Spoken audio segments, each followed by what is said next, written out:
Check. Even check. like you were having a problem with the computer the other day. Yeah, it was a computer.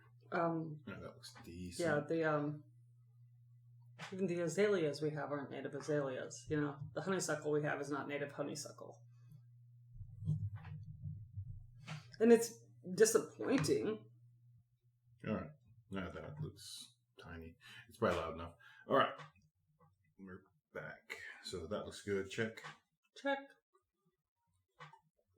Should we call Gene? You want to? I don't know. He called me 2 hours ago. So. Oh boy. Yeah, I don't know. All right. We are now beginning again. 3, 2, 1. Welcome to the Chainsaw Bar. I'm your host, Mike. We've been gone since the eclipse, and I guess that's what we're going to start with. I'm joined with... Madeline. And that's it right now. As you heard a few minutes ago, we were debating the Geno Factor call, but we need to cover some things, so we're going to cover... what do you want to start with? The first thing? Did you have 2 things or just 1? Oh yeah, we can't do Ghostbusters till we talk to Joe with that one. And he's calling us Tuesday or Wednesday or Thursday, he said. So there's that. And, yeah, that's good. We got, let's see. You didn't come up with questions to get my mind popping? No, my mind is totally flat. It's lump, pure lump. But we do know that this episode, we're going to cover the recently released on the service, I guess. That's like video on demand, whatever. But we're going to talk about Lisa Frankenstein. Because we just finished watching that last week. And we're going to cover that today. Because I don't believe Joe's watched it. I know Gene hasn't seen it. I do like a good Frankenstein story. And Yep. also I'm a child of the 80s. Yep. The details are director Zelda Williams. We were going to do a Women's Horror Month episode, but we may do that in the future. Or this might be it. I don't know. Because we've seen a couple of women directors' films here in the last week, and they're all pretty good. This one was... It was fun. It was fun. It was definitely fun. Yeah, it was enjoyable. It kept you watching, so... Yeah. And Catherine Newton, who we watched in that other teen horror movie, Freaky. Oh, yeah. That was that girl? Yeah, same girl. It's fun. Oh, yeah, that was fun. And you know I don't like a remake. Yeah. But, you know, anytime you get Vince Vaughn in something, I'm going to watch it. Because he just, I don't know, does it for me. He's, like, funny. Yeah, Vince Vaughn was... Vince Vaughn is funny. Real good. Then when he became the bad guy again, he was real good, too. Oh, God, that was dynamic, actually. Yeah. But they both had to do that because it was the Freaky Friday situation. Yeah, that was funny as shit. Yeah, the shattering person, that was awesome. That was real cool. And the only people in both of these films who died are people you fucking hated anyway. Mm-hmm. I think that's an outstanding thing there. In Freaky, it was, you know, like the guys who were trying to, like, gang rape her, or the bully from school who was humiliating her on social media. And then pretending to be her friend when she became cool. You know, like the people that you kind of were rooting to be the ones who get killed. And the same thing happened in Lisa Frankenstein.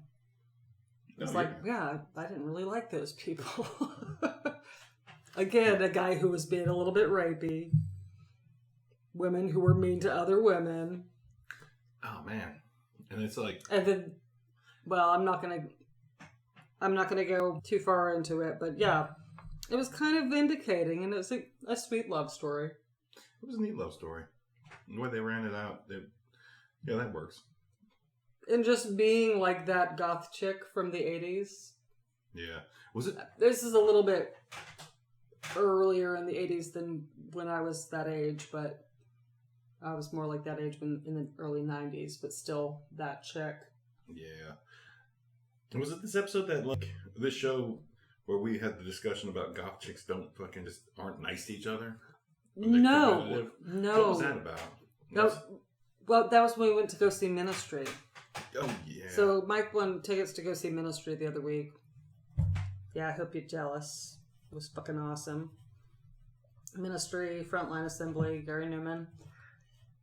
And a great time was had by all, but I pointed out, like, there was some, like, lady working the door who kind of complimented my outfit. And I was like, cool. And then I said to because all these goth chicks in here, no matter how much they might like my outfit, are not going to say anything. And as much as I like their outfit, I respect that this is code. This is canon. Like, you can't fucking compliment goth chicks on their look. They won't do it. They won't do it, especially if they think that you're prettier than them or more naturally goth. It's just like, you have to be hateful, like, 24/7. That's such a weird dynamic of that culture. I mean, even like as a young person, I remember like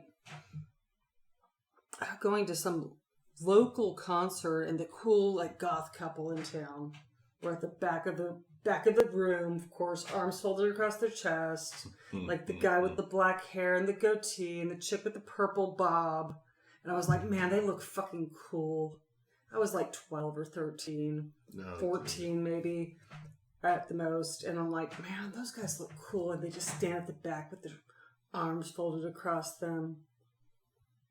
Just looking down on everybody else. So I've been very aware that this is the dynamic from a pretty early age. Like, goth chicks don't compliment other goth chicks. And I'm not, by the way, an exclusively goth chick. I'm a pretty eclectic person, if you haven't caught on. Yep. But there is that part that is a definite part of me where, you know, Robert Smith is my spirit uncle. And that's just that. Yep. Yeah, there was just that. I mean, it's there. So, I mean, I want to compliment other women. But frankly, and now I'm going to sound like a bitch, often I just do it better. I don't look like I shopped at Hot Topic. I don't look like I'm wearing a costume. I just, it comes natural to some of us. Also, the fair skin and the dark hair comes natural to me. I just, as Lady Gaga said, I was born this way. There you go. It's not all you can do. You just gotta be yourself. That's right. Hate is gonna still hate. It's kind of crazy. And even, I'm not saying that, I don't know what it is, but there's something with like goth chicks that they just cannot, they're in intense competition with each other. Like, I've had many friends who are goth chicks over the years because we like the same music. And you're not going to get a compliment that isn't backhanded from these bitches. It's like, oh, those are really cute tights. They look too big for you. That's because my boyfriend borrowed them and stretched them out because my boyfriend's cooler than yours. And borrowed my fishnets and stretched them out. Oh. Yeah, this is a literal conversation I've actually had. Wow. I was the one with the cooler boyfriend, but I mean, I had to come back with something, and that is what happened to my fishnets. It's not just my chicken legs. Yeah. God, y'all don't start. Really, you've been fine all day. You'd be nice. Now we're doing a podcast, and you come in here growling. Can you just fuck off, Romero? Go fuck off. I'll spray you. Sorry, we mentioned before, I think on the podcast that one of our cats had a UTI and this other cat is bullying them. Mm-hmm. Mm-hmm. Yep. Nope. Piss off. Get. Nerd. All right, go leave her alone. Them alone. I've decided they're intersex. Yep. But Well, I mean, I have evidence here, right? First of all, they had a really hard time gendering her at the animal shelter. And then ever since our boy cat came of maturity,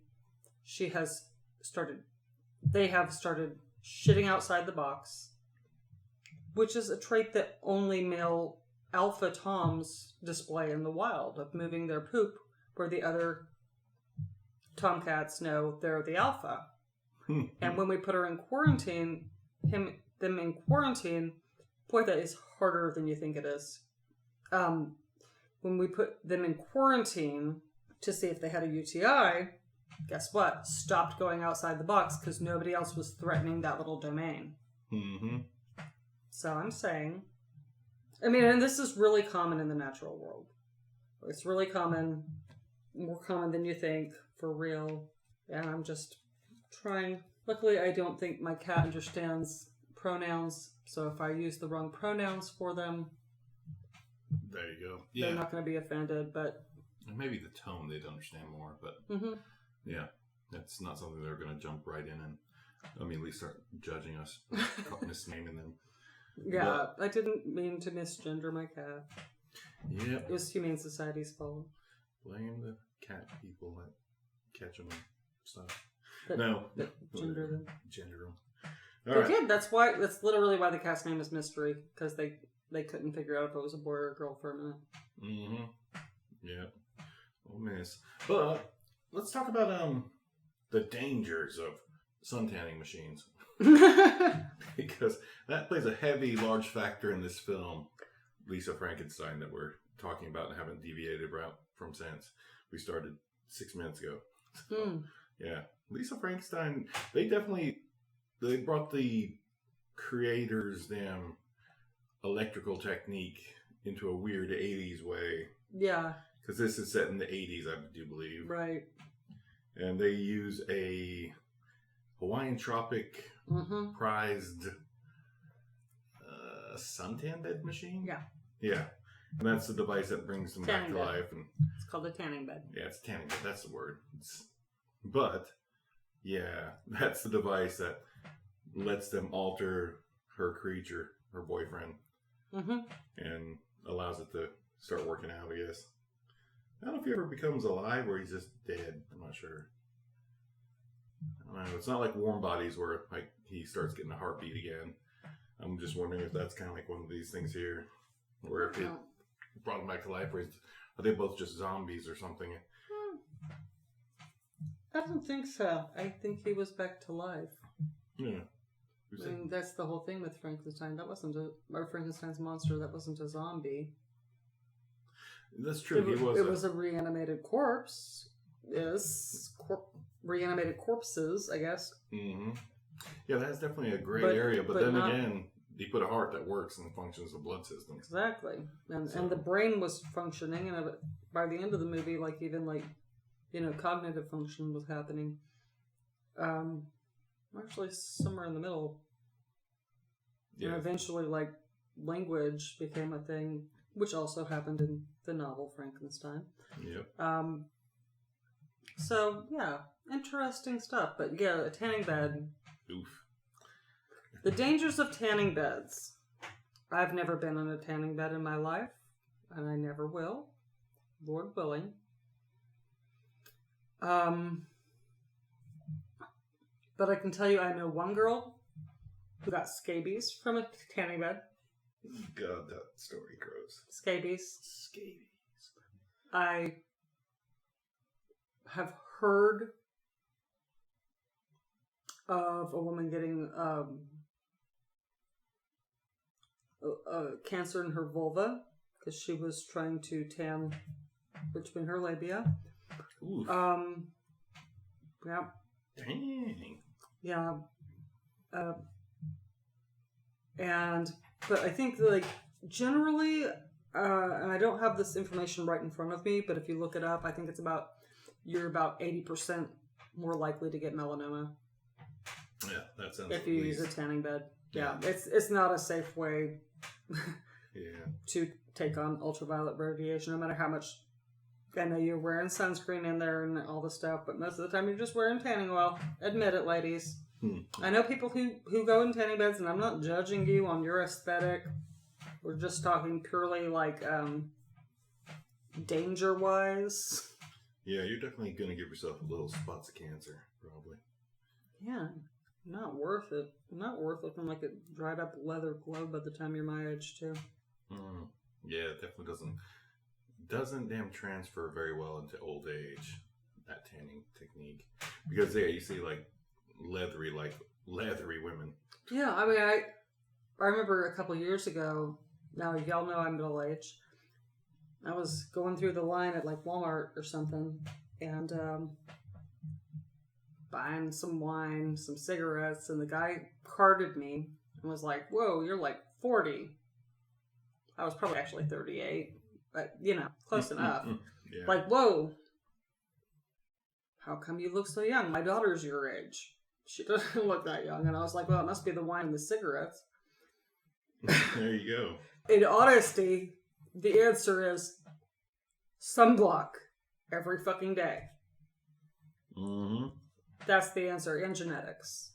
I mean, genetics are genetics, but like SPF, at least 15 to 20 on your face and neck and any other exposed skin around your chest, especially. Just get the moisturizer with the SPF. It's a minor change. Lightweight moisturizer. I've been doing it since I was 16 years old. I'm saying for them outside. For anybody else, yes. It's a very minor change that will pay dividends later in life. That's all I'm saying. Or if you are allergic to stuff like that, I have a friend who is. So if she goes out in the sun, she wears a big hat. Ta-da! There you go. Nice. Oh, that's pretty good. That's good enough, like, public service announcement about tanning beds and dangers. Mm-hmm. Yeah. Also, that Megan Fox was in that other movie by the same director as Lisa Frankenstein, but she was also in the Transformers movie where they made her go get a tan. She said she would never do it again. And what the fuck, girl? You're gorgeous. You don't need to conform to anybody else's beauty standards. I don't care who that director is or how important you think the Transformers movie was. Yeah, that was... Yeah. Exactly. Yeah. Just... Yep. You don't need to. She's probably got stipulations. Especially if you look like fucking Megan Fox. You don't need to do what anybody tells you to look sexier for your role. Okay? Girl. Flawless. Like, physically, she's flawless. Am I right? Yeah, she's pretty chick. That's damn sure. But, like, yeah, tanned? Weird. That's pretty funny. Yeah, that they made her get a tan for the film because they thought that was sexier. I'm like... Eek. And I'm sure she's not, like, fish belly white like me, to begin with. Can we hear them through the wall on the speaker? I'm not 100% sure, but I will definitely edit. We'll definitely check that out. But, yeah. We ask people to be quiet, but sometimes our requests are not met. And they gain too much. But, yeah, Lisa Frankenstein, I give it, like, a solid 7.8. It's a good film. It's definitely check it out. I don't know if I'd pay $20 to buy it, but I'd definitely rent it for like $4, $5. Yeah, there's still rentals. Wait for streaming to happen. Redbox. Yep. Redbox does exist. You still can rent DVDs. It's pretty cool. I love her, but she does not love the sound of my voice. Mike doesn't like the sound of my voice. Your singing voice. Your voice is pretty good. And you're fucking wrong, because I have a beautiful singing voice. It's weird. All right, we're back from recording. No, Sharon, she just does not like our podcast. Why wouldn't she? It's like horror. She hates horror. Because I'm taking attention from her. That's a fair call, but... She's like, God dang, you talk to them more than you do me. If she knew how much you talk to other people than her, yeah, everybody calling us at 7 a.m, you dick, motherfucker. I thought it was. Oh, never mind. Let's not worry about that. It is what it is. Hey, be glad that I love you. Yep. All right, you look good. Check, Gene. Check. Record 19. All right, Gino, check. All right, we are go for the second bit of this Frankenstein podcast. Gino, we've been talking about Frankenstein movies. We talked about Lisa Frankenstein while you were not here. And yeah, we watched Lisa Frankenstein. It's great. Enjoyable. Kind of a rom-com, kind of fucking psycho-killing kind of weirdness. Yeah. Yeah. Like a horror rom-com. Yep, the gore was there, the murder was there. Absolutely. It was fun. The 80s references were there and fairly spot on. The aesthetics were there. They were good. Mm-hmm. Yeah, so we watched that. That was fun. Also, like, the main guy who plays, like, the Frankenstein monster was an actor who was on a show my kids watched when they were kids on Disney. Oh. The Sweet Life of Zack and Cody. Oh, neat. Yeah. I remember seeing that. I remember seeing it the kids watched it when they were little. About the boys who lived in the hotel with a single mom. They were twins. The actors are actually twins. But the one in this, I think, was Cole Sprouse. Okay. Yeah, that was right. Cole Sprouse, I think, yeah. Mm-hmm. But, so I don't know what his brother's doing. I think his brother's name was Dylan. I'm saying that because I have a brother named Dylan. And I think that was his name. Seems good. All right, let's ask this question, Gene. What do you think about this recent damn fixation with Frankenstein again? Like the Frankenstein's monsters thing that's going on that we were just thinking about. Now we're saying it. Mary Shelley. Mary Shelley's back in black.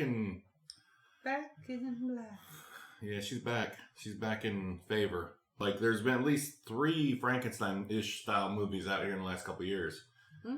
I don't What's know. the third one? I don't know. There's probably one. I just don't know what it is. Definitely Poor Things. Poor Things was great. Very Frankenstein.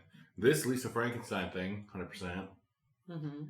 And I'm pretty sure A24 has done something where the Blumhouse are up to damn no good with it, probably somewhere. Probably. They're probably got theirs in the work for this year. Mm-hmm. And it'll probably be a Demon Frankenstein But if it's Blumhouse. I think it's cool. It's like, it's a classic. And things come in full circle, you know?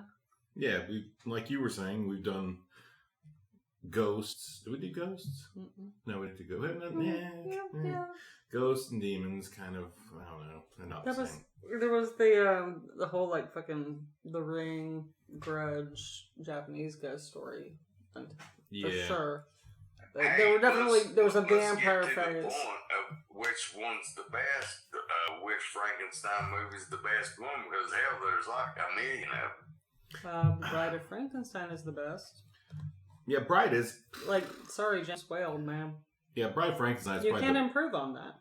It's perfect in a lot of ways. It's. What about the one where he goes to the Antarctic and stuff like that? Remember that one? Mm-hmm.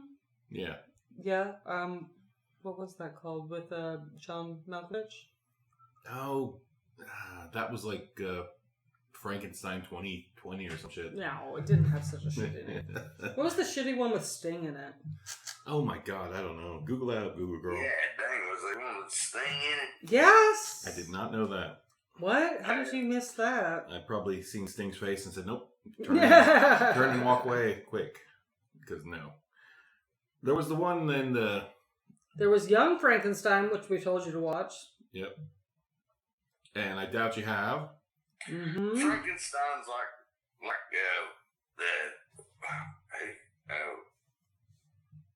vampires. It's like, damn it, man. Yeah, I mean, it keeps coming back around. It's like Dracula. It's like... That was the big thing in the 90s with the fucking... Vampires.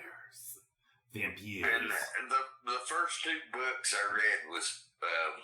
The Bride. Dracula and Frankenstein. Them were the first 2 damn books I read. Those are great books to start with. Yeah, that should pique your interest in reading, or at least understood reading, because those are great books.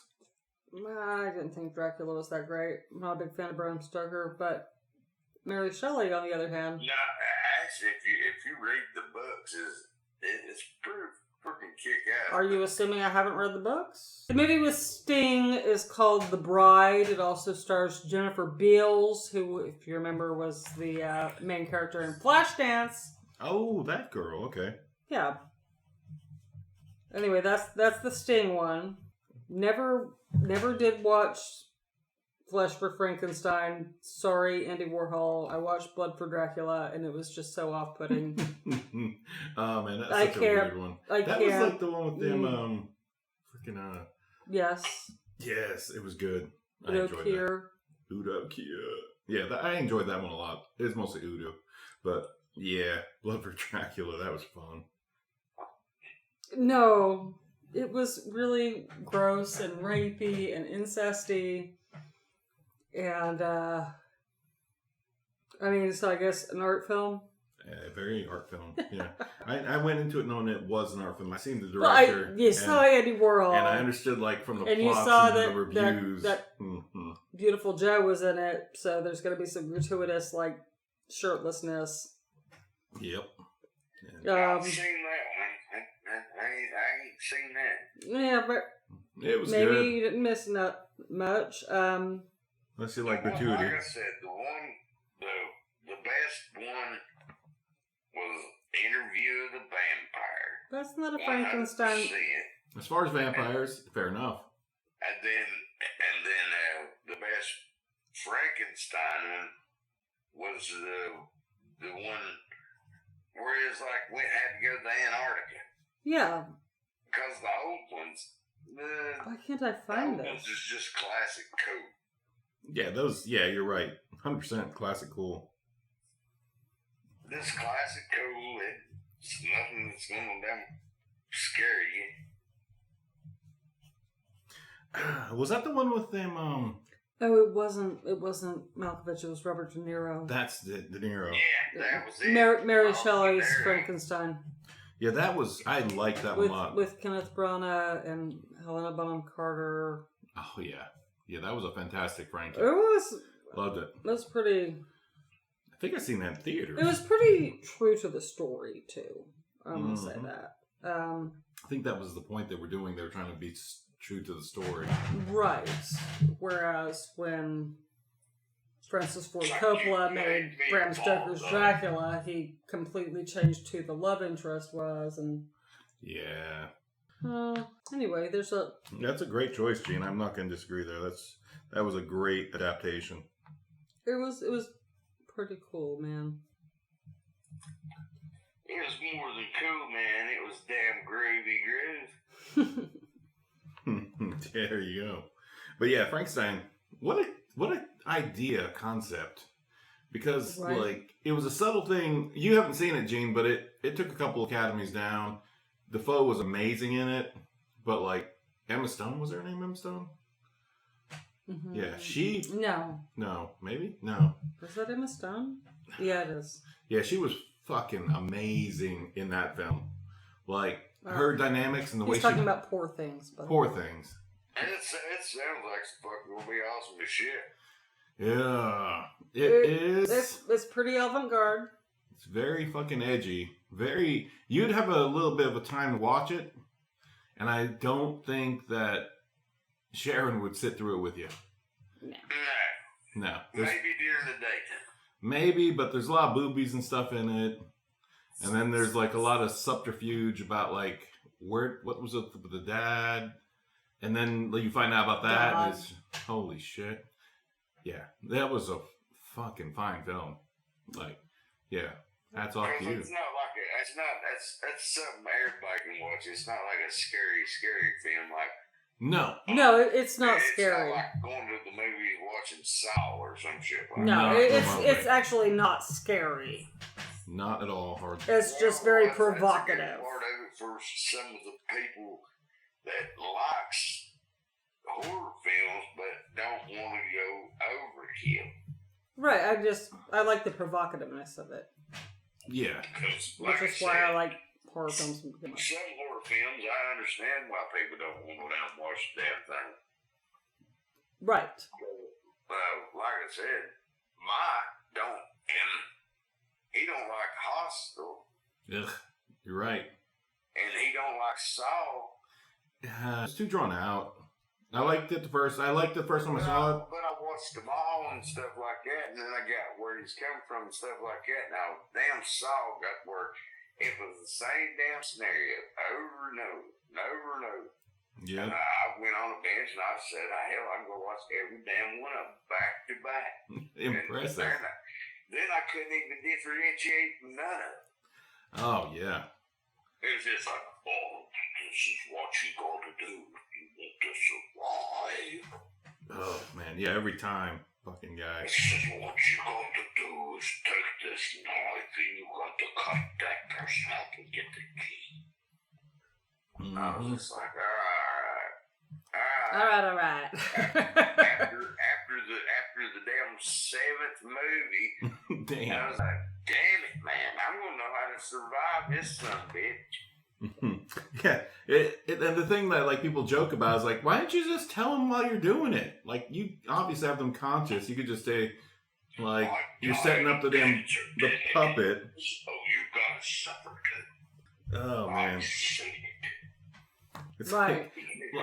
like the guy that does the all the Saw stuff. It's so bad. It's just like, you're doing all the Saw stuff. You've already done it. Funny and shit. But then you have to set up this puppet. You have to set fucking, what's the puppet's name? Jigsaw. You have to set up the Jigsaw puppet to play this thing. Jigsaw right here. Yeah. Stop. Oh. Please, Mike, don't even say this in a romantic situation, and I know you will now. I just missed it. Like I Thankfully, said, but when I review it, I'll check it out. This No is gonna big. happen. Oh yeah. I've got And it's just, it's like Groundhog Day. Yeah. Yeah. Some poor fools get groundhog. I mean, damn. I'll tell you another one that was no overkill was Friday the 13th, especially when he had to go to outer space. Oh my God. Yeah. It was. Yeah, that was just. You had to watch it, but damn it, dude. Yes. Why? Also. Did they have to put him in space? No, but they're gonna do it. I mean, damn, he went to Manhattan. The dude seen the world. He seen the damn Big Apple. He knocked the guy's head off into a dumpster. Broadway, baby. He went to New York. Why send him to space? Oh man, Damn, dude, you gotta seen the damn sights, man. He's chopped everybody's heads off everywhere. I mean, I think should be retired. I think that like the best case scenario is that out of that we should get a fucking mashup of shitty Jason X and shitty the one with Coolio in space, Dracula 3000. Dracula 3000. If we can make that mashup happen, then we will have like achieved the highest level of shittiness. Oh man. In space. In space. But the problem with that is like, rest in power, Coolio. Rest in power, Coolio. We lost Coolio, so we can't have that happen. Oh, but fuck, I forgot. yeah. But also, like, something came up on my Facebook memories the other day ago when it was like, Oliver, what are your goals for life? And he was like 6 years old. Tuna casserole in space. Seriously, this happened. Like, any answer at 6 years old would be like, something I like in space. And tuna casserole is a legit answer there because that kid loves a tuna casserole. Man, I love it. Like, tuna casserole she makes is fantastic. Yeah. Simple, easy, delicious. But imagine, in space. If you made that float and then it came to your mouth, like, come to me. Come to me. Zero gravity. It's like, does it want to get in my mouth? Do you really want to get in my mouth? I'm going to fling you in the direction, but you can, if you're actually sentient enough. I'll just swim after you through space. Yeah, that's zero gravity. Yeah, I mean, ugh. I guess I see the draw because I just thought about my 6-year-old and his passion for stuff in space. So yeah, okay, Jason in space, Dracula in space. So Blue Origin, fucking your dick rockets Put us on your list of like people will eventually get put in space eating tuna casserole. No, this I don't want to family. go to space. Are you fucking kidding me? I'm terrified of space. No, we're going like. Have you seen the Blue Origins? They just jump up to the edge where you just can float for 2 minutes and a half for $500,000. And then like that's how Shatner got up there. I don't have $500,000.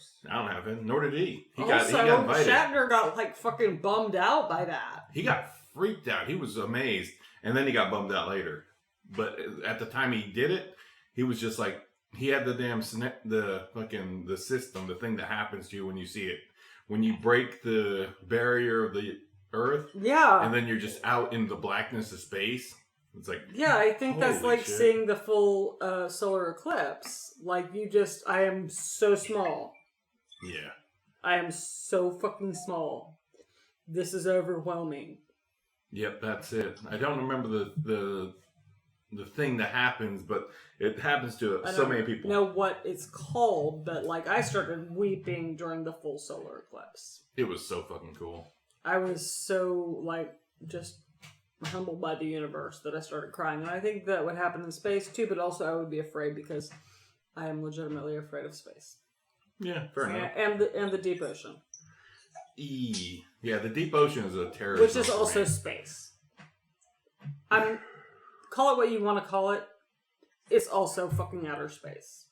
Yeah. It might be in our space, but I'll tell you one of the most craziest fucking outer space movies, and this ain't no shit, was Interstellar with damn Matthew McConaughey. That was not Matthew McConaughey. That was Ben Affleck. no, it was the Which other one was like that? just basic weird white guy at that time. Super famous, super regular looking. Interstellar. I Interstellar. didn't watch it. Oh wait, you said Interstellar, Gene, right? Yeah, Yeah, he did. Okay, maybe that's a different movie. My bad. that is fucking freaky, man. That'll trip you out. Is that the one with Steven Tyler's daughter in it? It's like No. they Nope, Matthew McConaughey was in it. space and stuff like that. And Anne Hathaway, Oh wait, what? Jessica Chastain, Shit. Anne Hathaway and Catherine McConaughey? Boone, Shit. it's Matthew McConaughey. You're Matt right. Damon, 100%. Michael Caine, John Lithgow, Wes Bentley. Oh, that's an all-star cast. They Jeez. went in outer spaces. I forget. I ain't watched that movie in so long, but I just remember that that staying out there in that planet for like an hour was going to be like 20 years on Earth, and then they came back and his like family's like all old and shit. And they're, Oh, like, was that the one where they went to Mars? That was The Martian, but they might have went to Mars. Was it Mars that they were on?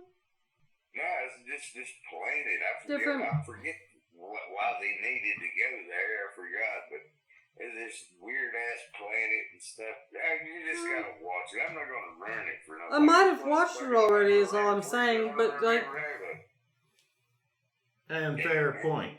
okay, new planet, so not the one where they went to Mars.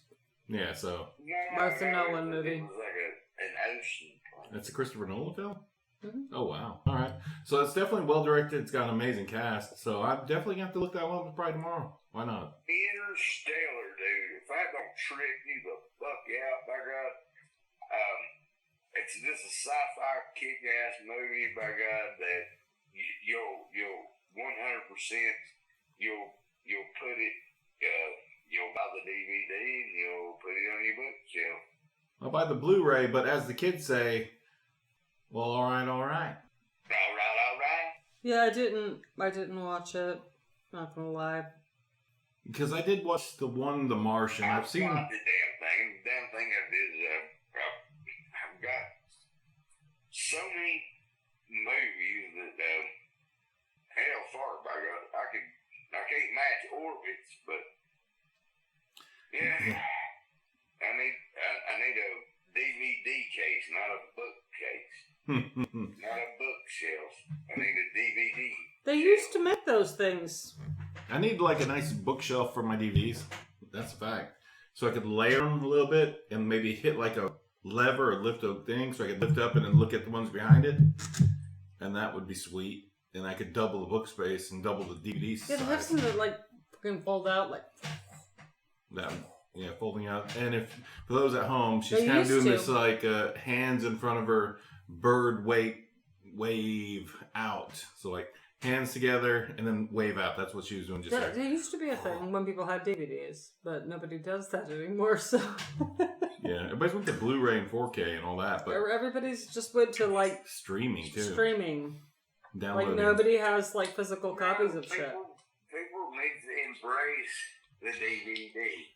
Or the Blu-ray. The Blu-ray's where it's at, Gino. Or the VHS. Yeah, man. And Blu-ray, that was the same thing. And books. People's like, books is the thing of the past. Books are okay. No, they ain't. Damn it. By God, Guess they suck. people likes to pick up a book every now and again. It's just, Look the damn stupid ass internet. You can look anything up, but you still can't buy that. You still cannot have that DVD or that book.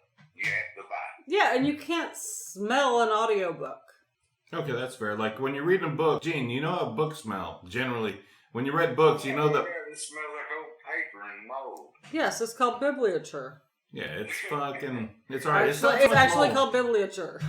bibliature. What's crazy is if you can find a really good book that can trip you out, you're like, damn, this is pretty damn cool. Yeah, I mean, it ain't nothing that you can look up online or something like that. You know, a lot of people is new stuff like that, but there's nothing fun as finding an old book like I was telling you. Yeah, when you find an old book, Gene, it's amazing. Like I said, we was talking about Frankenstein movie. Imagine having the original Frankenstein book and oh my God. That would be the best experience in the damn world. Yeah, that would be kind of fucking. Gene.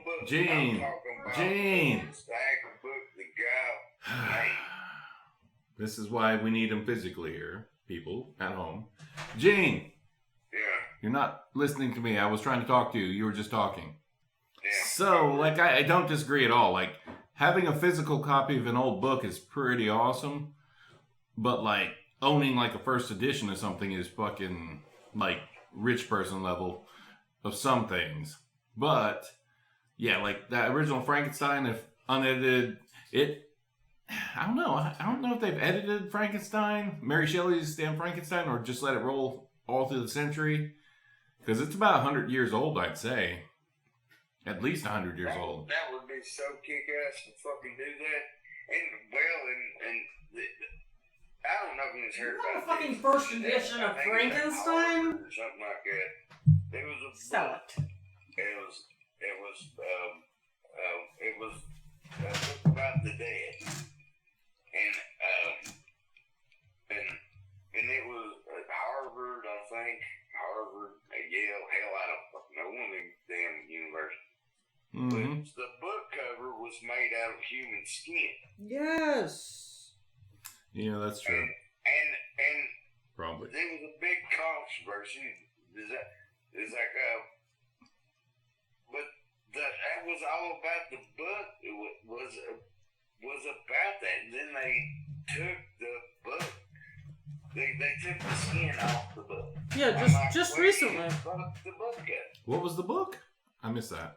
Doesn't matter. It was something, I don't know. I'm just like, it was a book of the dead. Alright, that seems basic. But I yeah. don't remember. This was really on the news. Oh, wow. So they took the fucking book cover off and they ruined the book. Yeah, what are you going to do with the damn Right. book cover? You might as well just leave it together. Anyway. The thing of it is, if you want to keep the book in your damn bookcase, what the hell's the cover got to do with the content? Damn thing I did is they should just give it to a damn museum somewhere because they just destroyed a piece of history. Yeah, some weird history. But that's just that was a dust cover? Dust history, but you don't destroy history. Fair. That's fair too, You but know, I mean, also- yeah, it's messed up fucking history. It just goes to show you destroy history and it repeats itself. So in 100 years from now, somebody else's ass is gonna be on the cover of a book. This is true. Yeah, there's probably already people on books. Covers. Like, people think that, like, a lot of the Nazis did a bunch of damn book skinning How shit. you destroy one cover of a Episodes. book, that means nobody's skin's gonna be placed on top of the book.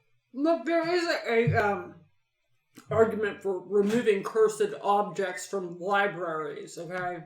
That's a Well, fair they call. should have removed the whole book and just give it to somebody. I mean, Or damn, they just- just destroyed a book.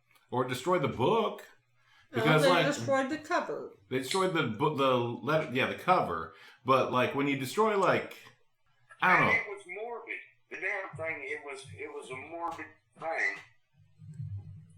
Yeah, bound in That human book skin. should've Never, that shit would have never should have been made. That should never have been made. Teach people a damn less.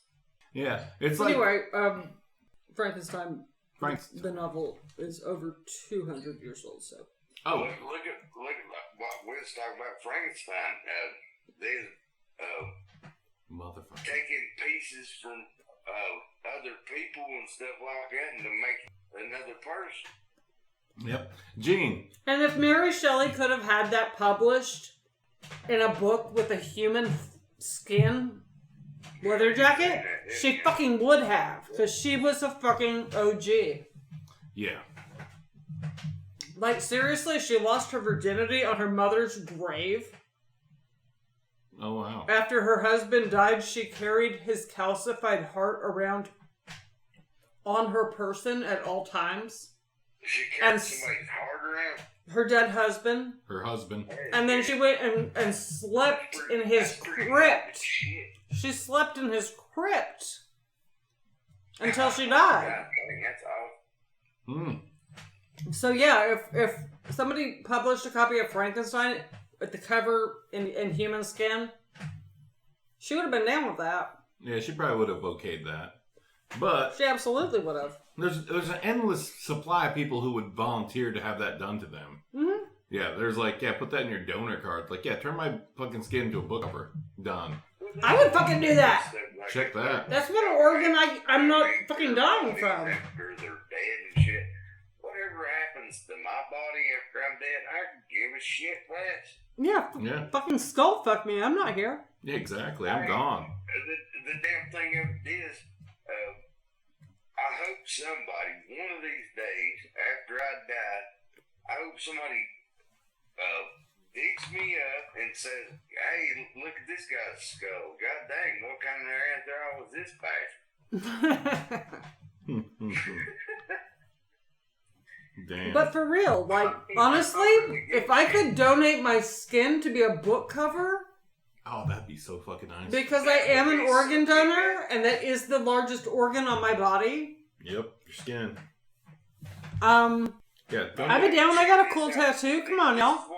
This is what's so crazy is there's some people that's got tattoos and they love their tattoos so much that they want to be skinned and they Have them preserved they want their canvas on. on a lampshade.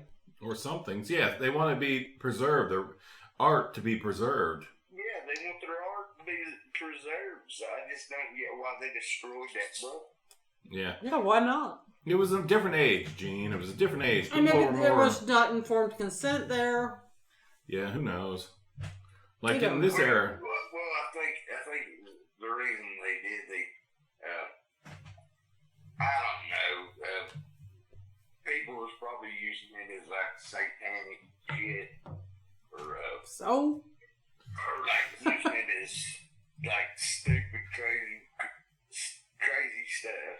So, but still, Yeah, if you're 12. that's why you donate it to the Smithsonian. You just don't. Yeah. right, yeah, it's...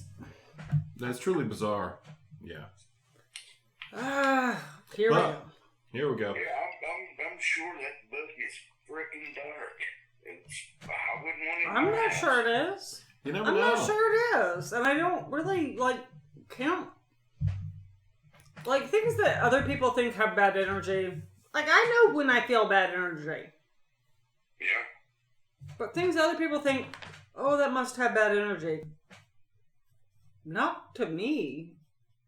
Not to me at all. And Something like that wouldn't bother me. If something like that would bother you,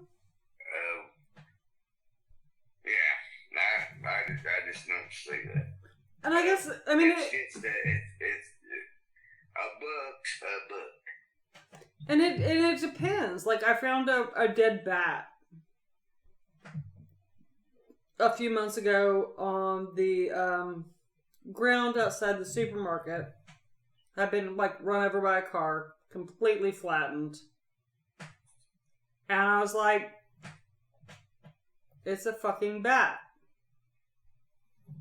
Should I bury this bat? Or should I try to make it into a piece of art? Because this is completely flattened. Beautiful bat. Beautiful one of our little native brown bats that we have here in North Carolina. Okay. I haven't decided what to do with it yet, and I'm afraid to go see how desiccated it is at this point because I left it in a bag on the porch. You should have put it in salt and river there today. Me and my girlfriend, her brother, and his wife, and I found a damn petrified snake. Oh, those are always fun. that's so cool. And it was blue. The damn thing was blue, and I picked it up and I tripped him out. I was like, all right, what do you want me to do with this thing? They said, no, that's so cool. I said, let me have it. I'm going to throw it in the creek. They're like, no. Yeah, I mean, this was like the decided thing because I was conflicted about the bat, and I was asking my friends on Facebook. I was like, I knew they wanted the damn thing, so I thought it was cool, and I don't need no more junk. well, I mean, that's the thing, but it's like, is it disrespectful to not bury the dead, or is it also respectful to honor them by making them into art? Or you look at it and admire it for its beauty, even in death. Right. Yeah. Even in death. I mean, I have a lot of, insect carcasses and shit around here. Elongated skulls and stuff like that. Mm-hmm. And this has been Gene's Cryptic Corner. Hiding away. I mean, damn, it's part of human anatomy. It's like I said, I hope one of my friends, he has donated his body to science, and they call it a body farm. Yep. For forensic and stuff like that shit. Yeah. Yep. Yeah, there's a very big one over there in UT. Tennessee. Mm-hmm. There's a big one in Tennessee. The University of Tennessee has a very large body farm. Yeah, and I mean, them people, you're not desecrating or nothing like that. It's just like Frankenstein. Not Frankenstein. He built Frankenstein's mom. So yeah. It's for research to help living people. Yeah, it's research. It's like Frankenstein done research and they try to create a human being. I mean, okay, Victor Frankenstein was a monster. He was pretty fucked up in his head, but his heart wasn't in the wrong place. Yeah, he wanted to just... His ego was just in the wrong place, so... Yeah, because he wanted to just make sure that nobody died. He really didn't want people to die. He was trying to figure out how to not have everybody die. But people die, and... It happens. I mean, that's the heartbreaking thing of it, is that, What was that typo negative song? Oh, God. No telling. Which one? Black number 1. Yeah, that's it. No, why would it be that? That's about vampires. That's about wannabe vampires. It's about, Hot Topic vampires.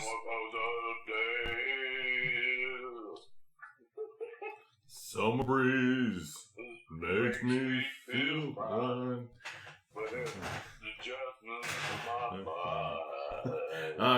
All right, Y'all boys are and the girls. worst Peter Stills I've ever heard in my life. But also, no, we got the wrong song. What song you? What song is he trying to think of? I have no idea what you're talking about, but Typo negative, dude. You got the voice. I love Typo Negative. Fucking, He does not have I don't have Peter a Steele's baritone fucking voice. very sexy voice. Yeah. Very sexy, Or very his- evil. His fake fangs that you can hear clicking in the song. Yes, he does have clicky fangs. That's fun. Typo negative, man. What a When band. I call her evil, she Then you got just Mary laughs. Wayne. He tried to do that, you know. But when looking for trouble, boy, did I find her. He almost got Did Almost, you almost. listen to Peter Steele's older band, Gene? Before Typo Negative? Like, what were they called? I'm just like older bands that were not the same as the band I grew up with. I'm thinking Ministries, No, like Peter fucking. Steele's first band. It was No. a metal band. He had that song about how much I love to eat pussy. And, Yeah. and everybody got fucking killed. Yeah, Gene, this is like it's annoying to have you on the radio because you can't damn hear us talking, or you just choose not to, and we're talking interrupted. But also, I'm looking at the podcast recording, and this is a point where my computer's saying, "I'm fucking tapping out, boss. Tapping out here. Taking my shirt off. I'm done." Because like there's these weird sound bits that are adding onto it, which tell me that the computer's tiring out. Carnivore really is. Yeah, that band was Carnivore. We destroyed The song about how much he loves to eat pussy. There ain't nothing wrong with that, but whatever. All right, Gino, we're gonna wrap this up for now. This is probably part one of our Frankenstein episode. We're gonna piece Joe in probably tomorrow, and we're gonna be discussing the. You won't be there, but we're gonna be talking to Joe about that new movie that's out in theaters. I'm just drawing a blank. Ghostbusters? Ghostbusters. So we're gonna be talking I about. can't wait to watch that one, man. It's actually really good. It's enjoyable. I liked it a lot. But we're going to be talking to Joe about that on his segment of this very podcast. But we are now 58 minutes in, and we're going to wrap this shit up and call a segment. And we thank you here for listening.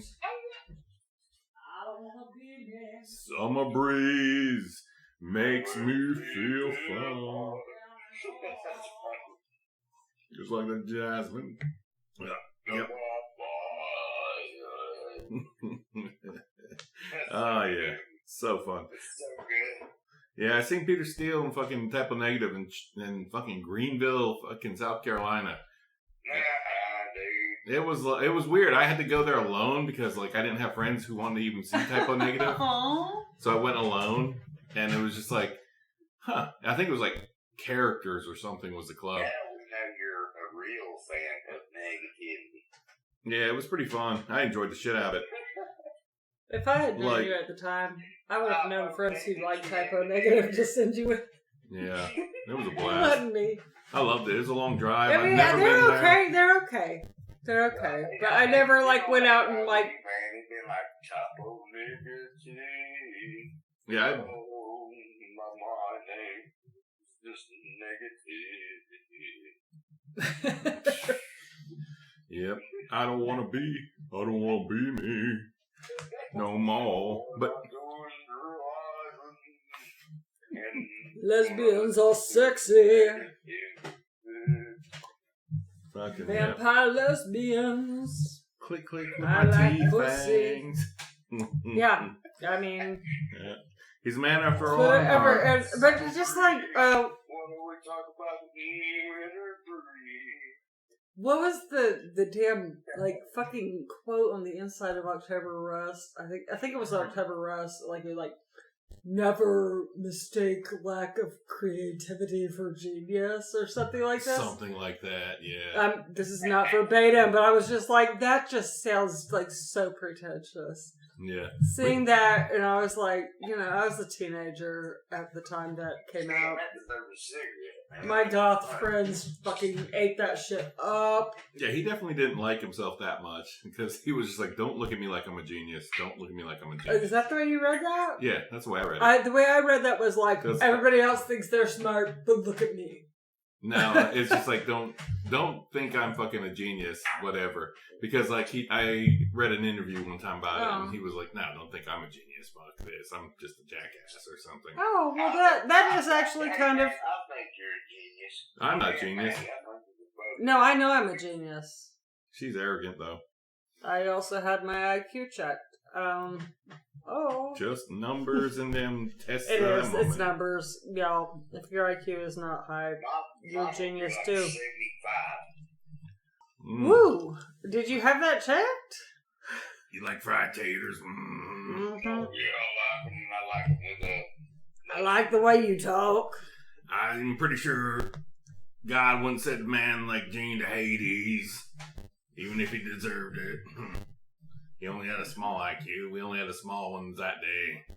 Yeah, I don't think IQ actually matters for much, y'all. But yeah, we gotta definitely have to edit this a little bit because it's weird. It's doing flat lines. It's like flat lining. Okay. This may be like it could be the mic. I'm pretty sure it's a computer just being tired. Oh.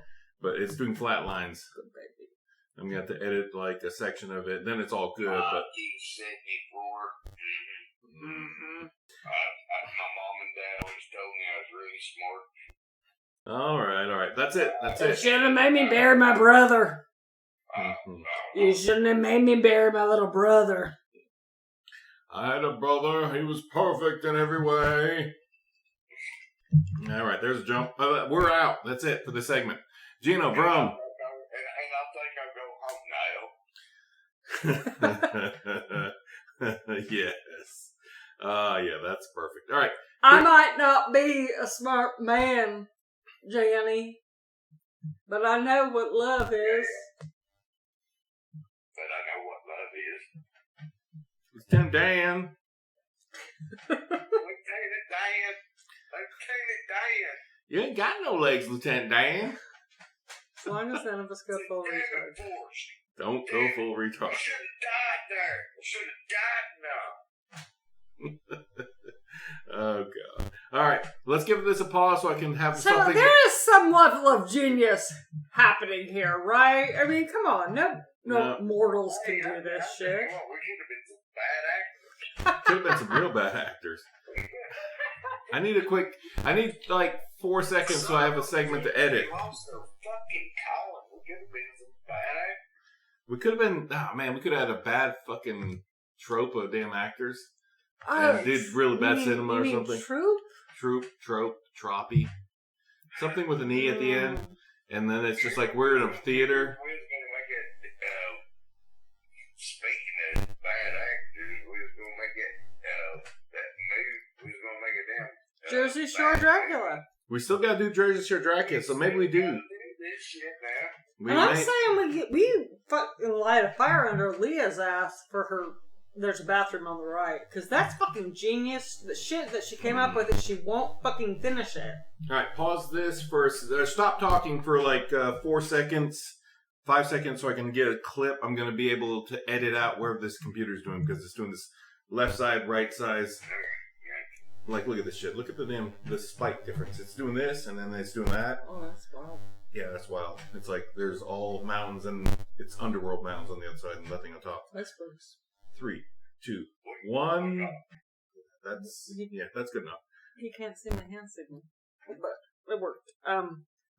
Yeah, I need to talk about this because I still think about this years later, and I know I have unfinished work too. I know I do. All right. Yeah, but like you can see, it's like usually about an hour it starts doing this big number. Like it's good. Then it starts getting all spiky and does this weird shit. Okay. Let me pause this. Bathroom on the right. Am I right? Bathroom on the right definitely needs to be done. It needs to be a story, and I would love. I would. My God, the computer shows that. Yeah, it only can take about an hour of us, and it's shut down. Just an old computer. All right, now it's really doing the thing. So, all right, that's it for us now in this segment. Gene, vroom. Brown. Vroom. Love y'all. We'll be back with maybe Joe and Gene will back later, but this is the end of this part because the computer's doing a red line, and holy shit, it's getting smaller. What the shit? Beep. All right, pausing, stopping. Love you like chicken as a... Trey. Crowder says, check him out, he's awesome. Beep. Vroom. Beep. Sound grab begin now. Not you, little. Are you kidding me? Miro, get out of here. Get Miro. Got no time for you. I'm trying to grab a sound so I can get rid of that fridge hum. And you're just coming here. As soon as I say, all right, let's do silence, and you start meowing. You little punk. All right, get out of here. Go on. I got no time for this. All right. Redo. Recheck. 1. Recheck. 3, 2, 1. And good. Sound grab set. That we will spectrally subjugate and get out of the podcast later. And hit the little speaker button. We should be good. Hey, Mike. Hey, Joe. How you doing today? Doing great. How about you? Looking good. Sounds good. On the mic a little bit. Yep. We're just getting everything set up. Everything's ready to roll just about. We just do a couple sound checks and we're set. All right. Let's see. The sound looks good. Maddie, sound check. Hello. Joe, sound check. Sound check. Mike. Chainsaw bar. Nice. Looks good. Sounds right. We're all about the same distance apart, and that's what matters. All right. Let's begin the third section of this Frankenstein video. Is it the third or second? Third, because our part was second, and then first, and Gene's is what Gene's is, and then we got Joe's. Okay. All right. 1, 2, 3. Welcome back to the Chainsaw Bar. I'm your host, Mike, with everybody you've heard about just a second ago doing sound check, because I don't cut that stuff out. Why bother? Yeah, why bother? This is Joe's section. We all went to at different times, but we all did finally go see the latest installment of the Ghostbusters 8-part anthology trilogy. I don't know. I don't think there's 8 parts, and I'm pretty sure you and I went together. Yeah, Joe went separate though. Joe went separate. Yes. Yes. Yes, I did. Yeah. But it's your opinion we have this segment for. So, Joe, what did you think of the Because Mike latest? wouldn't talk about it without you. Exactly. I thought it was pretty good. I really kind of liked the previous one just a little bit better, but it was nice to see the old Ghostbuster team back together again. Yeah. The Frozen Empire. Yeah, that was fun. I like Annie Potts. It was fun to see her well, back. she was in the one. Yeah, a little bit, but it's good to see her back as an actual player in the game. Yeah. Which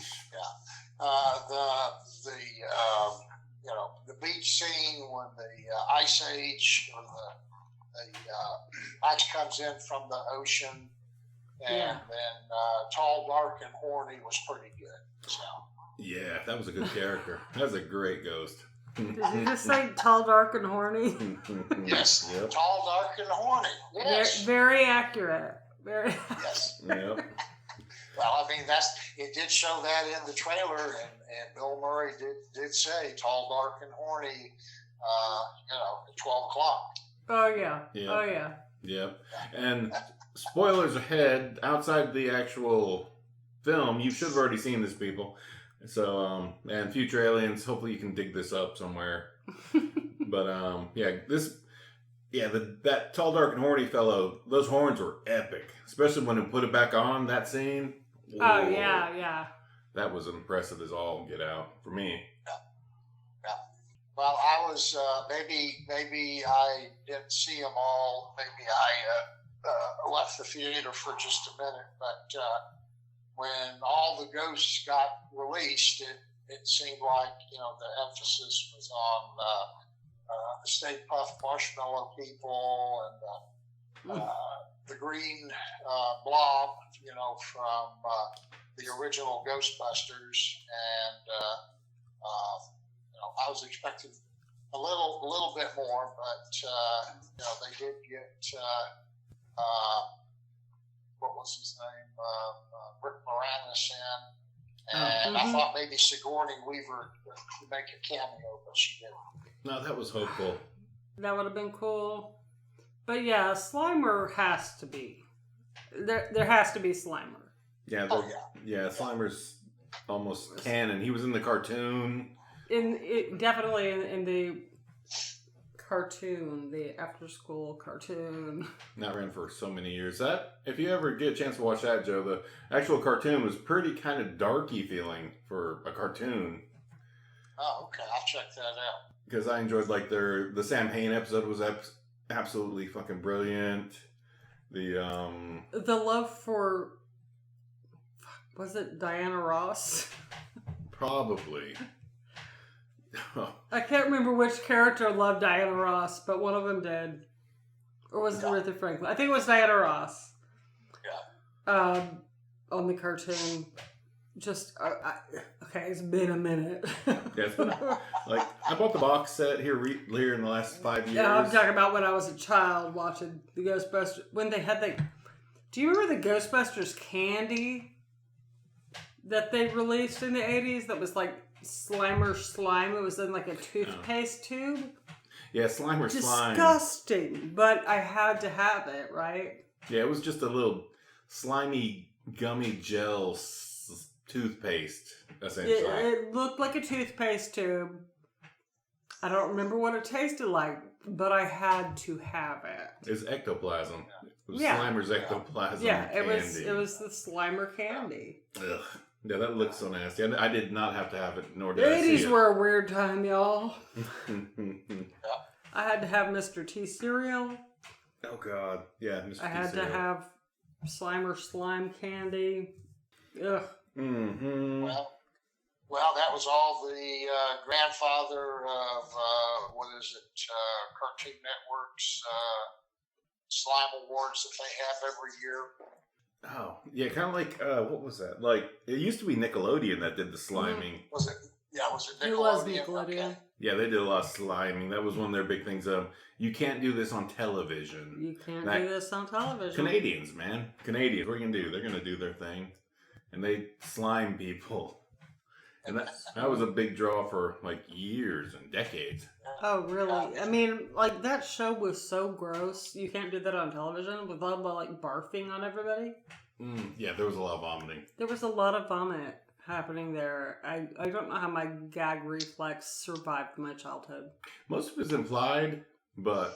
No, it looked like scrambled eggs with, like, some viscous stuff. I think it was implied. I don't remember, like, vomiting. No. Oh, wait, there may have been some vomiting on people, but you never seen, like, somebody physically doing the classic, like, Monty Python out of the wrist and vomiting splash. Yeah, it wasn't real vomit, but it was close enough for my sensitive gag reflex to be like, yeah, no. And yet, I watched that shit. I watched it. Yeah, that was... I mean, you had to, like, prove your mettle. And you just, like, most people just laughed. It was funny. They did weird skits of stuff. Nope. It was sketch comedy for children. It was. That's so wild. It's also really, really disgusting. Ugh. All right. Also, the Slimer's slime candy. Yeah. And then the Ghostbuster cereal, which were just little circles with a cross. Or Who knows? You might find some of that on eBay still. Oh, 100%. probably. Yeah. Probably so, yeah. Somebody's got a box of that on eBay probably right now, wanting $250 for it, probably. Oof. Yeah. And all the stuff that's in it is still as good today as it was 20 years, 30, 40 years ago. Right. Exactly. Yeah, that's probably 100% true. Scary. Yeah. It's like That is scary. Yeah. That's like a McDonald's cheeseburger. Yep. McDonald's cheeseburger. Well, it's like during the pandemic, what I learned from The Last of Us if it's not like if the can's not bloated or dented, it's probably fine.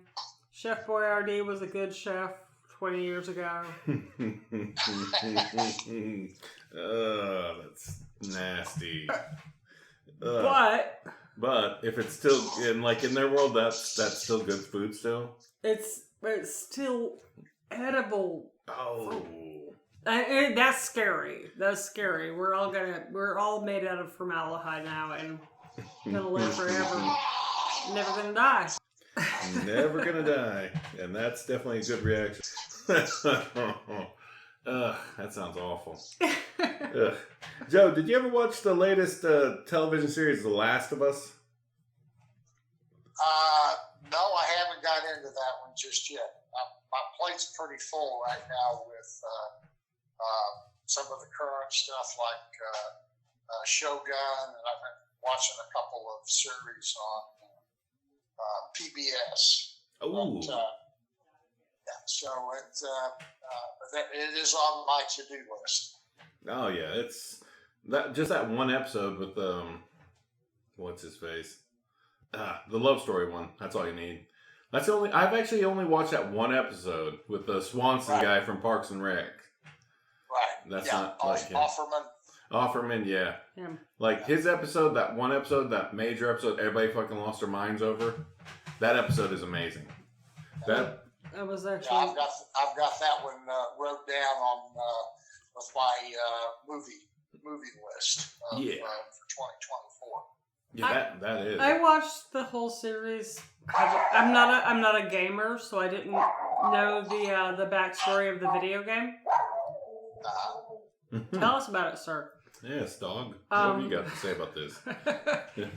I watched the whole series. I thought it was really great, but I never had I wasn't invested in the video game, so I couldn't be like, well, that isn't how the character was in the video game. Which is always the thing.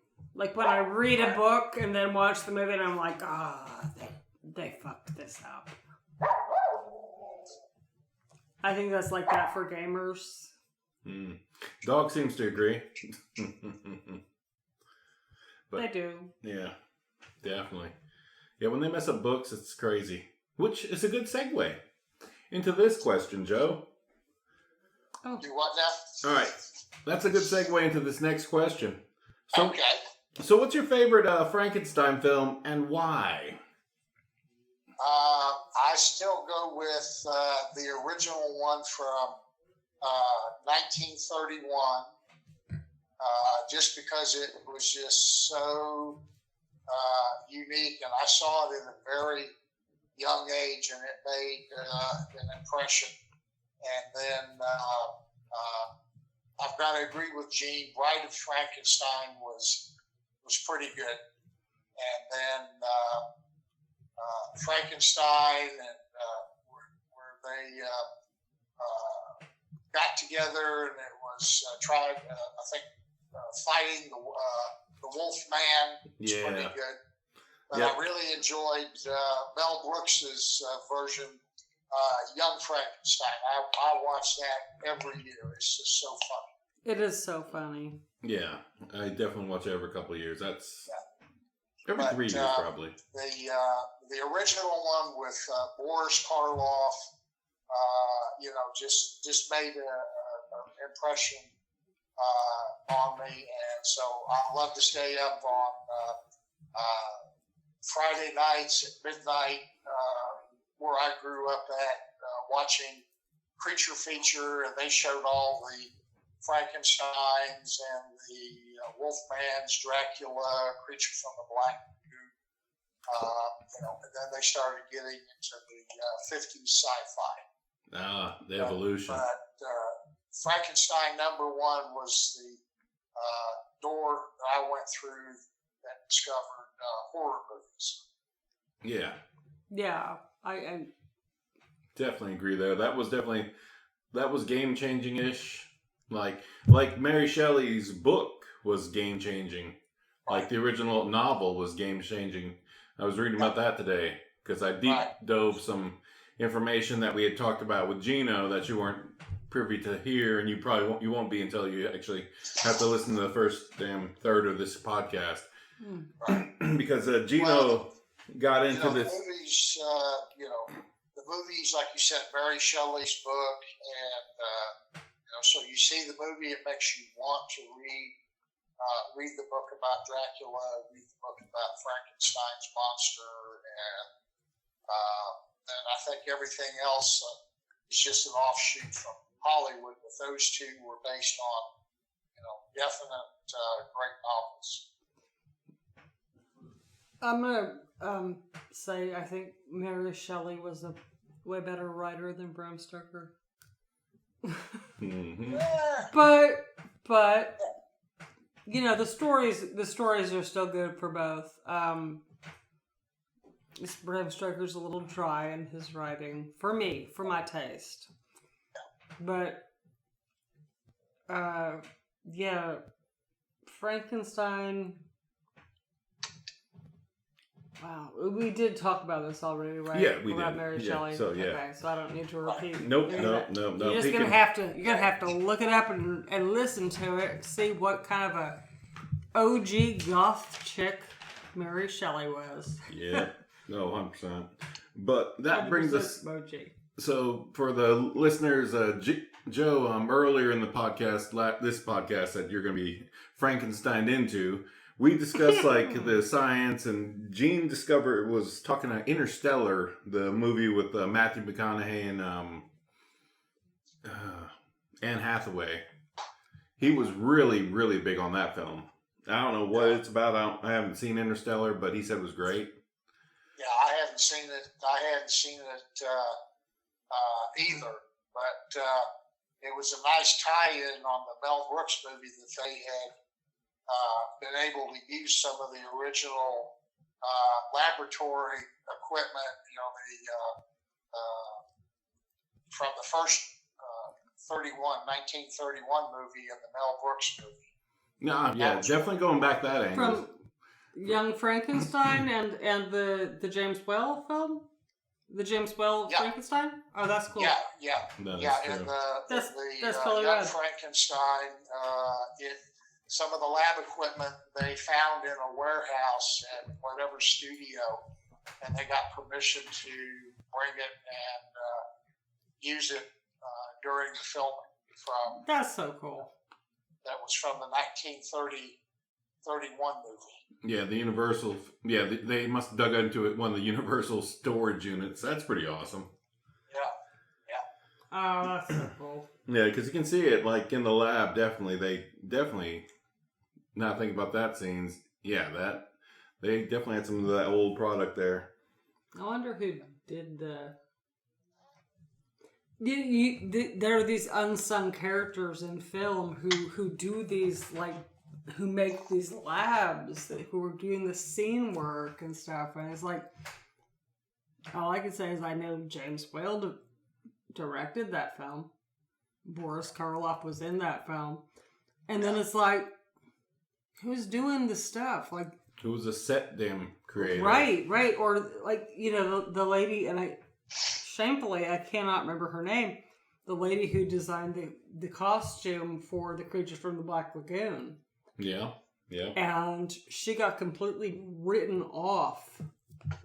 Oh, that's embarrassing. She got completely written off because the director was so jealous of her costuming. He took credit for it. What a dick. Wow. And didn't let the actual woman who did it get credit for it. It was a woman. Y'all look this shit up, man. Damn. Yeah, because, that category is a major, Oscar award. And, the other movie awards, BAFTA, the Screen Actors Guild, and all that, they get those people recognized. Now. Definitely. Back then, he completely wrote her off the fucking credits. Because he was jealous of how good her costume design was. And that is a pretty amazing costume design for the creature from the Black Lagoon, right? Yeah. Well, you got to look at the time frame of the Creature movie was probably Early 50s. Early 50s for the McCarthy era that they could use, you were communist or whatever to, punish people. And Well, maybe, they could. The guy, did that to her. Who knows? In the 'Cause case, they blacklisted so many people. in this case, I don't think she was blacklisted for being a commie. I think he just was like, you're a woman and nobody fucking cares. Boom, gone. Took your credit. But yeah, that did happen a lot. I mean, that happened to a lot of famous Hollywood actors. I mean, it happened to Charlie Chaplin. It happened to fucking Errol Flynn. It happened to a lot of people. Yeah, a lot of people did get blacklisted back then. Oof. Yeah, that was a different era. It's not much different now because you can still get canceled a lot of ways. But, and also, like, there's people who think that, socialism across the board is bad. But they like to meet me. But they like to meet my tribe. I don't know. Anyway, let's skip ahead. Let's see. Joe. Yeah, you didn't see Interstellar, which I've got to cover this factor in the podcast earlier. Gene was all about some Interstellar, but the effect I was trying to tell about was the effect that happened to Shatner and a lot of our astronauts that go into space and other astronauts that go into the darkness. It's called the overview effect. It's when you get out to space and you get into the blackness and then you're actually in space and then you look back on the Earth and the stars surrounding it. Some people think it's amazing, incredible. Some people just get sad like Shatner did. Mm-hmm. And that was one of the things I was trying to explain earlier in the show. And there it is. The overview effect was the word I was trying to use earlier. Right, yeah. Well, since you're talking about Shatner and going into space, good enough. Mr. Sulu is 87 years old today. George Takei. Jeez. George Takei. George Takei, 87. Wow. Oh, yeah. No, I just saw he posted his birthday is 420. Oh, that's awesome. Wow. George Takei. Yeah. Oh, man. Yeah. Did we talk about his book on the podcast? I think we have. I think we had it on the books back. The graphic novel. Yeah, George Takei did a graphic novel last year, and it's like, they called us Enemy. It was really good. It's a graphic novel, but it's just about his life when they put him in the pretty much a concentration camp. Yep. Right, yeah. So it's actually real good. It's real fun. I'll lend it to you sometime. It's a nice, quick read. It's not fun. It's actually very, very sad and depressing and affecting. But yeah, call it good fun if you want. But it's actually like about being in a concentration camp as a child and how you got out of that. It has a happy ending for George Takei, sadly. It does have a happy ending for George Takei, but I think the government a number of years ago finally came to terms and issued apology statement or something. They did. Of course, there's not a lot of them left, so they didn't have to come up with a lot of reparations. They did, and Barack Obama actually brought George Takei up and apologized to him formally in public, and that's in the graphic novel. Yeah. Oh, okay. Cool. Yeah, it was actually in President Obama's administration, though. So that big of a gap. That big of a gap. Oof. Yeah, that was a long time ago. Yeesh. Yeah. George Takei is an old man. Jeez. 87. Wow, that's awesome. It's his birthday. Happy birthday, George Takei. I'll go on your Facebook here after a while and wish you a happy birthday on your Instagrams and all that internet thing. Yeah, if you catch it, the Comedy Central roast of William Shatner, he really zings Shatner, and so does Nichelle Nichols. All right. I've heard about it. I haven't seen it because I don't really have Comedy it's Central. good. It's good. I've heard it's really good. I've heard it's really, really roasty. Yeah, that's awesome. That's great. Definitely have to find a way to watch that sometimes here in the future. Other things we're covering. Big Star Trek. Yeah. The book that Gino earlier in the podcast was ranting about was a French doctor's book. He gifted somebody here in America, then sat in the Harvard Library for about, 100 years. And then they realized what they had. And was bound in human flesh. It was. The book is called Destinies de l'Âme. I can't pronounce it. I wrote it down. It's a French book, but it's a doctor's book. De Destinies de l'Âme. Yeah, that's the book. The Harvard University did research it, found out that the doctor that wrote this book and was giving it to whoever did bind it in human skin, and it was from a mental patient woman in some hospital that died, and he just took it upon himself and then bound his book in human skin. I'm just going to bind this in human skin like it's the Necronomicon. Yeah, because he thought it was that great a book, or the context of the book was that important that it should be bound in human flesh. So no. That's a little bit pushing the envelope, to say the least. Yeah, that was 18-something. Yeah, 1800 something. Yeah. Yeah, that was pretty harsh. They've been. There's a website I looked up and I was like, oh, they found quite a few of these books out there that are such. They do a certain type of pigment and test on the stuff to actually find out if it is. And yeah, they found a few of them. Oh, it was big in the 16 to 1800s, I think. And wow. That's mind-numbing that was. But the book that he was talking about, that he was ranting about, they shouldn't destroy the book because it's bound in skin, whatever. But they're not destroying the book, are they? They took off the book cover. Took off the cover and buried it. No, they've still got it.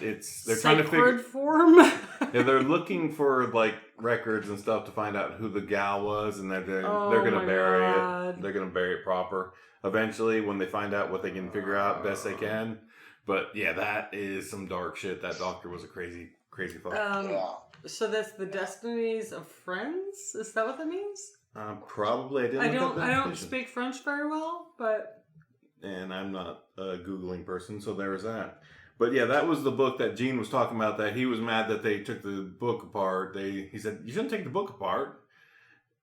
And I was like, yeah, maybe. But it maybe should be kept together just to like show why you don't do this, or have a story of why you don't do that anymore. Well, we don't bind books with human skin. Unless you're running a Necronomicon factory or something, I guess. Unless you're running a Necronomicon factory. Yeah. I mean, that's fair. Other than that, that's about it. No, don't do that. Oh, Christ. I did see that come across my feed.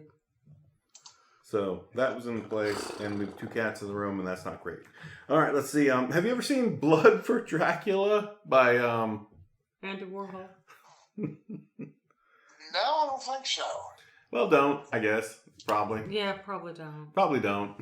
It does have Udo Kier in it, and Udo Kier plays a fantastic Dracula. Oh, absolutely.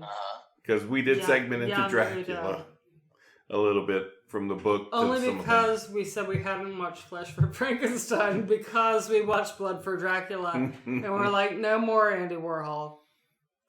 No more. It's on my Tuesday morning watch list here in the next couple months. Yeah, when she's asleep, I'm going to get up and watch Flesh for Frankenstein, and then maybe rewatch Udo Kier being amazing in Blood for Dracula. It was just so... Art. But, no. Yeah. Yeah, look those two up. I'm making goat sounds now, so... That's how I feel about Andy Warhol. Outside of the Velvet Underground, love you, Lou Reed, rest in peace. But outside of that, like, really, that was just you making Joe shirtless and bunch of weird rapey stuff, and I just...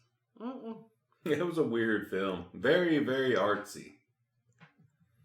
In a very, like, rapey and uncomfortable way. I guess. And incesty. The incesty thing was interesting. And bringing up... Interesting.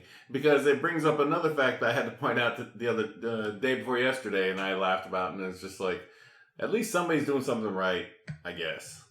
And the thing that came up across my feeds last week that I brought up 2 days ago was, well, Tennessee.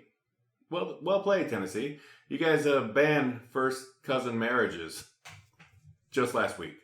Wait, what?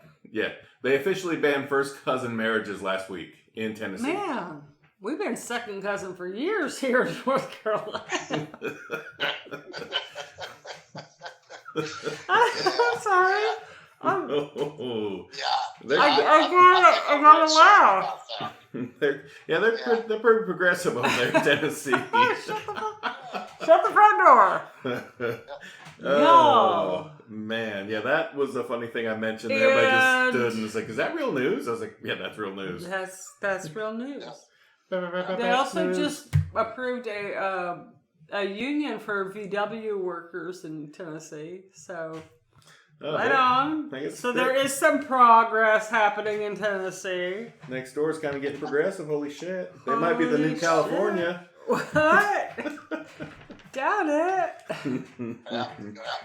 You know, maybe Mississippi and Arkansas will take the hint now. We could. That's a couple decades forward, man. They still got their buses and stuff with the people in the segregation they got to work through still. It's gonna happen. They'll get there. They're all right. I know this because like I don't have any damn listeners from either of those states on my friends looking at lists. So we say. Which is odd because like I was looking at their Facebook page today. It's like there have been 89 likes and we have like 91 followers on our Facebook page. I'm like, what the hell? That's cool. But it's like, who the fuck is listening to my dumb ass? Who's listening to my podcast once or twice every couple months? And I was like, wow, that's an eclectic list of cool looking people. But shout out to all you. Or is it? I don't know. They didn't look like Trumpers, so that looked cool. There wasn't a Trump flag on all their things. So that was nice. But they all looked like one fellow looked cool, but like I couldn't read what language he was using. It looked like Sanskrit. So that was like, oh man, we got an international dude. Cool. So that's fun. Somebody in an international company wanted to hear some Appalachian people talk shit about crazy horror movies. And I can't hate that. I can't hate that. So that's a win. Cheers to you. Well, you know, it is election year, so we're interested. Oh, God. Yeah, this is don't even want to think about it. And also news, Joe, that is probably news to you, not news to us, but in this recent eclipse and all the craziness here in the last 2 or 3 weeks, were you aware that people are putting quarters in the Mothman statue's ass in Mount Pleasant, West Virginia? No, that's news to me. That's a straight up thing. It is. It's incredible. The Mothman. They have a statue dedicated to that thing, that cryptid. What cryptid? I'm not gonna. That's West Virginia. Yeah, Mount Pleasant, West Virginia. Yeah. It's on our to-do list to visit, but there's a giant bronze statue of the Mothman. Stainless steel. Oh, it's a stainless steel. It looks bronzed, but stainless steel. It looks silver. Oh man, it always looks bronze in the pictures. I guess it's time day that I've seen the pictures. It's just your mind that says when something looks that fit, it's bronze. Oh, yeah. I look in the mirror and I'm bronzed all day, baby. Well,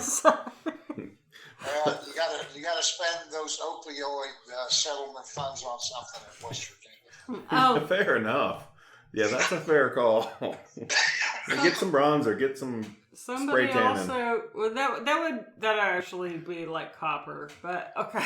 Copper tone. That would be copper for selling for meth.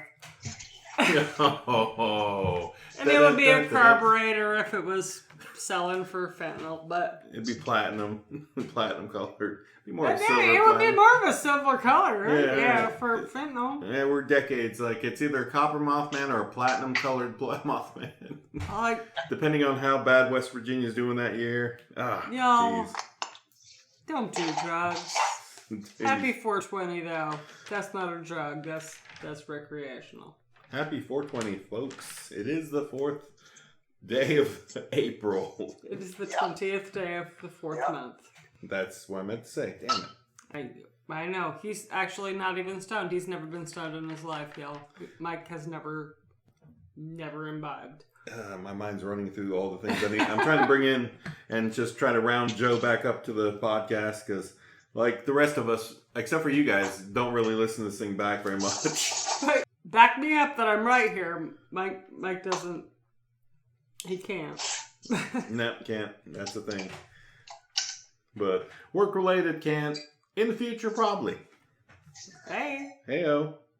But, yeah, that's about it. That's about what we got for that. Joe, what do you want? You got anything you want to talk about? Anything interesting in your life or horror movie-related life? Nothing really interesting going on. Just a little bit of work every now and then. And just happy to be above ground every day. Excellent. There you go. Can't hate that. That's cool. I will ask you this quick question. What did you think about Civil War? That's a hot topic for people. Civil War is the latest A24 film. I was wanting to get your review or opinion of it. I thought it was very interesting. It is could be very, very apropos for this election year and beyond. I do recall years ago reading an article about the breakup of the United States and the regional factions, and that was kind of brought out in Civil War with Texas and California banding together. You figure that one out. Yeah, of course. On the West Coast. And Texas. Calling themselves the Western Forces, and then the middle of the country, Missouri, acts like nothing's going on with the rest of the country. It's just business as usual. And then Florida trying to get North and South Carolina to join them, and then of course the East Coast from Virginia on up to Maine, is under what's called the Eastern Forces. And, that makes sense. Yeah. It was very, if you get, let the right-wing hate groups, get out of hand, it's very easy to see how some of the things depicted in that movie could, come into focus and, make people crazy and a lot of killing. So, it was an hour and 49-minute movie, but it was packed with a lot of action and a lot of things to think about as far as, we're supposed to be the number one democracy in the world. So it's a lot of food for thought. Wow. Yeah. All right. Now I've got to watch it. That sounds incredible. Yeah. That sounds like it's good. I mean, anybody that cares about this country, they should at least check it out or read a review of it. And it could, you always say, well, it never happened here, but fucking yeah. January 6th, Mm-hmm. some of the stuff out west, Montana, Idaho, the Oregon groups and stuff. It can happen here. Yeah, definitely. Yeah, definitely. You gotta keep those fuckers in check. Definitely. Because you gotta watch them, because fucking crazy people is crazy, and they will fucking gang together if they can.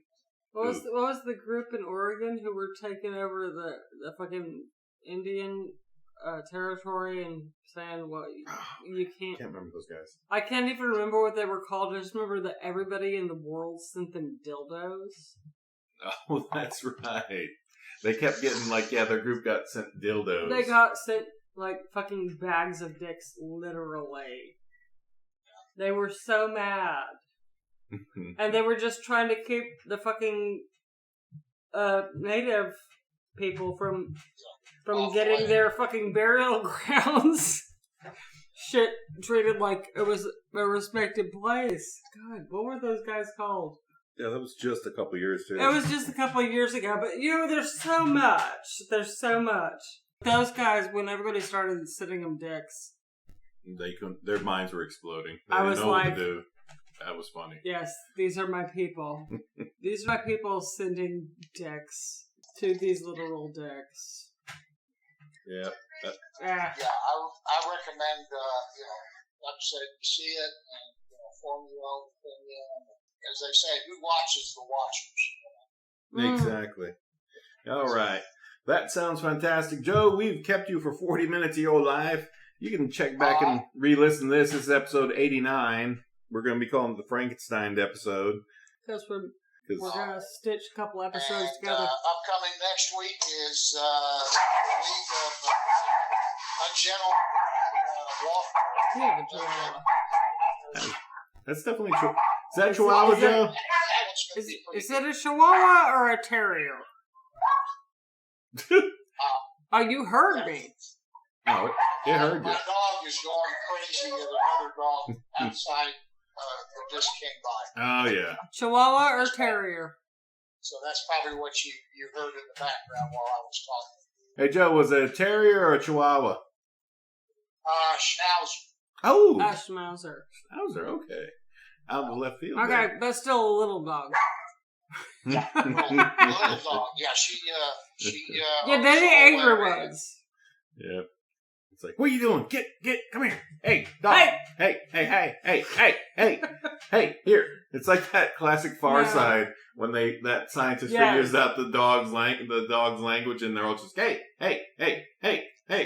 Or the classic Far Side where it has the sign on the fence that says beware of dog. I don't know about that, hey. Hey. There's actually a play that I went and watched. I think it's called Sylvia. If you ever get a chance to watch Sylvia, it's a play about a dog, and the dog's name is Sylvia. Her owner is her owner, and he immediately regrets giving her a female human name. But every time Sylvia is speaking, it's like it's inhuman. So she's like, hey, did you see the nuts of that German Shepherd? Wow. That's funny. Sylvia. It's great, and the whole soundtrack to the thing is Simon and Garfunkel, so. Oh.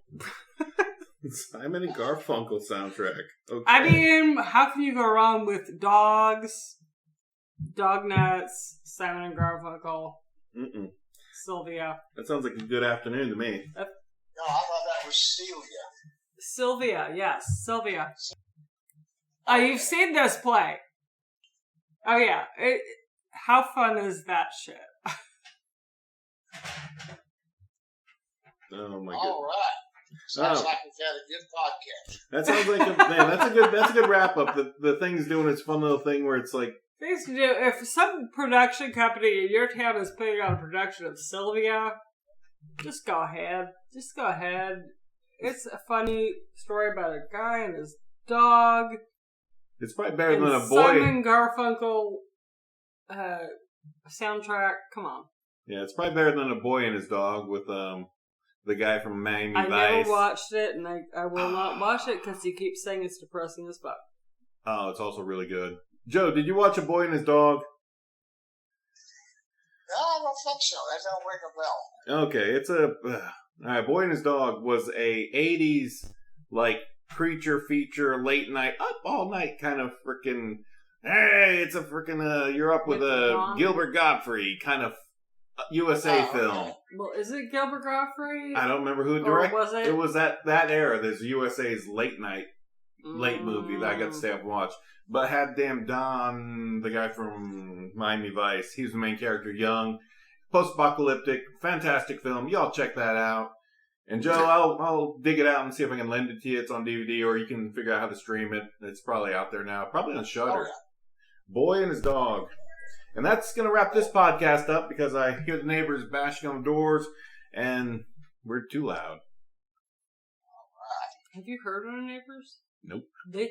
We have new neighbors. We're not happy about this. They built a house across the street. I'm not really unhappy about it. I don't know anything about them yet. I haven't met or heard nothing. Yeah, they have. Oh, well. I heard a teenage girl. Teenagers, gross. Tween. Don't care as long as they're not on my property. Stay off my lawn. No, they're going to fall in love with my sons. And then it's going to be gross. And, like, I have to go out there with a broom. Oh, no. I think you're reading too far into this. I don't think it's going to happen. I hope it's not. Oh, it has happened. Noted that we are wrapping this show up for Joe so he can get back to reality and not have to be soaking in this chainsaw bar with a bunch of damn crazy people. But, Joe, you got anything you want to share with the world before we let you go? All's good. We've had a good podcast. Look forward to the next one. Excellent. You got anything, Maddie? All right, I got nothing else except for y'all wash your hands, social distance, and watch some horror movies. And on 3, I guess we all vroom. Ready? Steady? 1, 2, 3. Vroom! And vroom away, Joe, or we're good, I guess. And he's gone.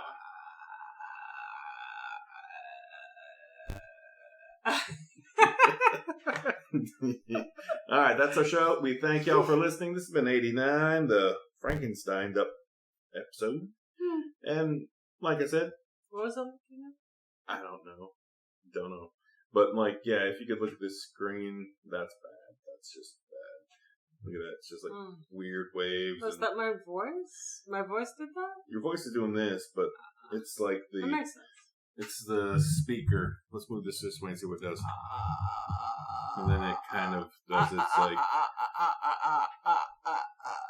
Oh, that's not good. Not good.